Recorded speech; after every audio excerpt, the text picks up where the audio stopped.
This is NDTV, and you're watching Classics.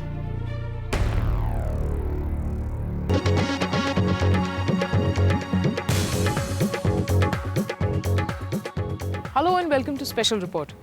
This episode is all about daring to dream.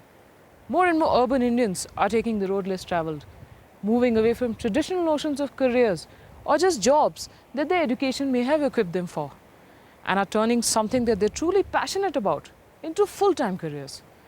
Challenging in that very process the notion of parental expectations, peer pressure, and the concept of the rat race, and giving a whole new meaning to living life to the full.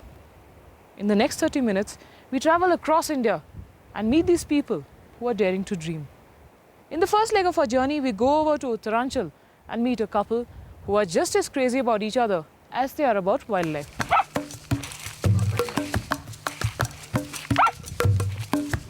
I don't think so.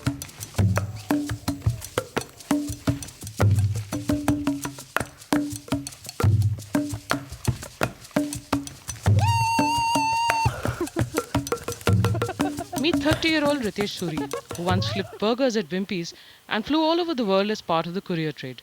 Now he spends time spotting other high flyers.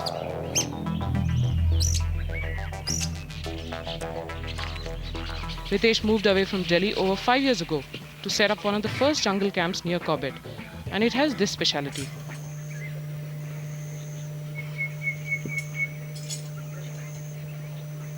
It sort of brings you back to nature. You know, you don't really need the electricity. It's like sitting in someone's front room or on their patio. No electricity ensures that a wildlife lover gets a better feel of the forest. And once the sun rises, here's what we get to see barely 2 kilometers from the camp.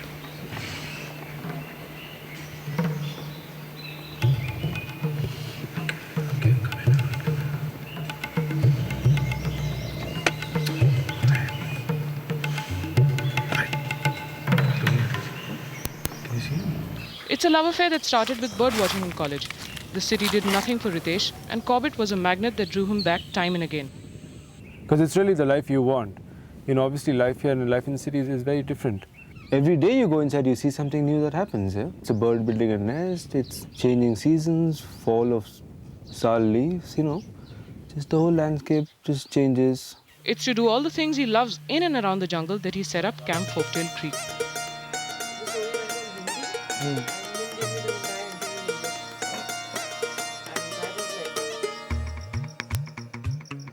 Look at this jacket. In 2000, since no bank would look at him, he took a 1 lakh loan from his father to buy this patch of land near a village called Bhakrakot. The first 3 years were rough financially, but his instinctive and intimate understanding of wildlife paid off, and weekenders gave way to serious birdwatchers, who would spend weeks on end at the camp. Another visitor was Meenakshi Pandey, part rafting guide, part travel writer. When did you guys knew both of you were in love? Oh God. I don't know. Skip, pass. Pass. So we'd done this trip and there he was, attained full glory. Show you all the stars in the sky, come. You remember? Well, she fell flat for me, believe me. That's how it happened. In the following years, they were able to buy 5 acres here for 3 lakhs. This year, the earnings went up to 30 lakhs, of which 12 lakhs were reinvested. From a one-man effort, it has now grown to 13 multitasking camp hands, 4 dogs, and 1 dream mud hut. Hello.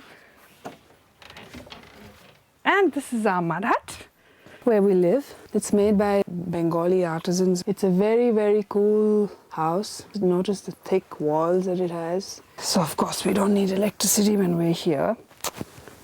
These are our little babies.